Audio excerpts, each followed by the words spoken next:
You guys, it goes without saying, especially after last week on the final drive, to have this kind of retribution and have it end this way. Can you tell us how you're feeling right now? Yeah, I mean, can't make it easy for whatever reason. Should have probably never got to that point, but definitely feels good to kind of redeem ourselves from the last week. So obviously the first half is what we want to build on. Second half we kind of want to disregard that, correct the mistakes, and get ready for next Monday. Yeah, just happy we won. You know what I mean? Just happy we won. Yeah, it was a battle. I mean, obviously like to play better in the second half, but it is what it is. We got the win though. After that, Boyd had that taunting penalty. It looked like you said something to him or something. What was your approach in that moment? Just tell him to be smart. I mean, he made a great play and just walk away. Come celebrate with us. You don't gotta talk to the other team. But he's a young guy. He plays hard. He plays with a lot of passion. So hopefully that's something he could learn from. Eric, what were you guys seeing early with Ben? I mean, you guys kind of had his number, his sacks, and they obviously made adjustments in the second half. But what were you seeing in that first half especially? Yeah, I feel like we were just showing lots of different looks, confusing them, talking to the line, getting some things right, you know what I mean, and just winning in the pass rush. I feel like we were winning in four-man rush as well as we covered in the back end, so that obviously helps, especially when you get first down sacks. It puts them behind the sticks, and it kind of puts things in our favor. So that's kind of what was kind of going on. We were making good stops on those first downs. I guess for either or both of you, just what are your thoughts on Delvin? I mean, I think a lot of people were surprised maybe that he even played, and then to have a game like that. Amazing. You know what I mean? That boy's a warrior. We already know what kind of talent he is in the backfield. Put it on display today. Had him a day. Yeah, I mean, he covered it all. He's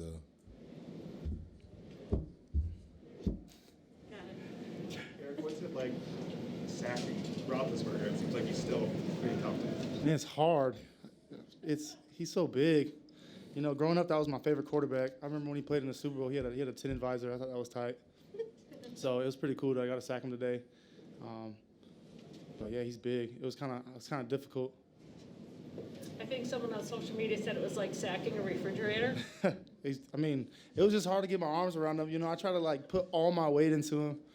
I remember last time we played him in 2017, we played him there, and I think I had a pass rush, and I hit him but in the lower body-ish, and he just bounced off and then threw a 30-yard pass to Antonio Brown. I was just like, damn. You guys talked about how this game shouldn't have been that close.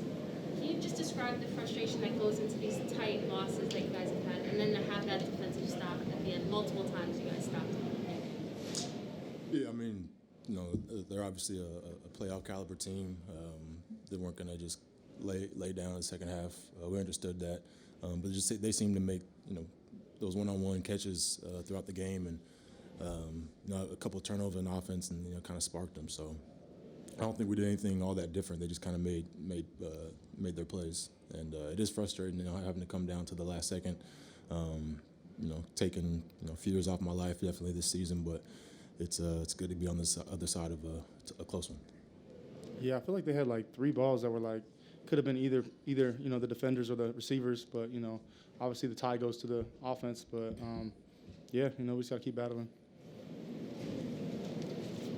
How do you guys stay engaged as defensive players throughout this game? You're up 29-0. Sorry, how do you stay engaged throughout this game? You're up 29-0 at some point. It seems like a lot happened, obviously, after that. How do you stay engaged throughout the entire game?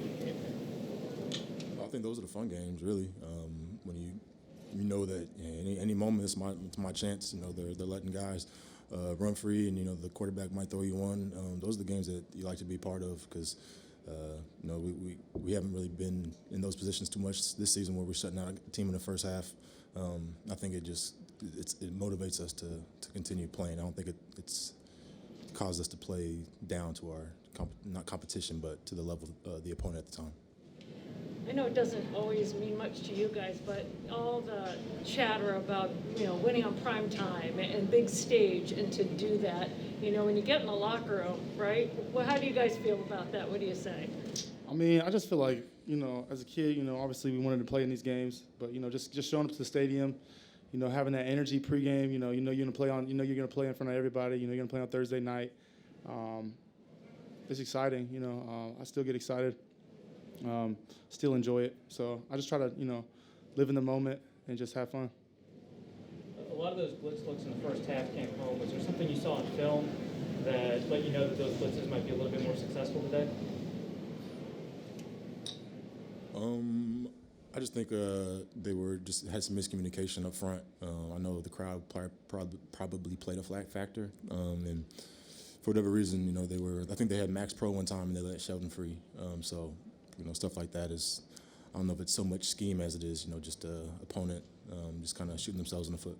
Yeah, we did a good job communicating. When you don't know where it's coming from, as we're all lined up on the line, you can miscommunicate on offense really easily, and the crowd noise as well. Did that feel a bit like earlier days with the two of you doing double A gap stuff as much as you did? Yeah, definitely. I think just kind of the situations of games haven't allowed us to be in that as often as we'd like to be. It's still something that we like to do. It's just when we have those opportunities like we did today, we take advantage of them. I think it gives coach a little more confidence to call them when they're getting home. I don't know if you guys had already answered this, but just given kind of where you were at in these two previous losses and some of the speculation just about the direction of the team, how much more satisfying does a win like this feel in kind of silencing some of that? It always feels good to win, you know what I mean? We can't control much, you know what I mean? All we can control is, our day-to-day and just showing up, especially today, trying to get this win. We all want to win. We're all competitors. So, it was a big win. Harrison Smith had a pretty big game, sack. He had the end-of-game play, of course. He got to fumble, too. What is it that he does both on plays where he's on the ball and on plays where he's nowhere near the ball that helps the defense? Yeah, I think he's a good player that every offense has to account for. He's very cerebral. He studies the game. He knows his opponents, and he knows where to be and when to be there. He knows how to show one look and play another, and kind of playing that game, cat and mouse game with the quarterback. And he covers up a lot of stuff on the back end for us, and thankful for him on that last play because we might still be out there right now, and that wouldn't be no good. Yeah, definitely. He's a true vet, very smart player. I was watching some highlights of him today on, I think NFL posted it. It was pretty sweet.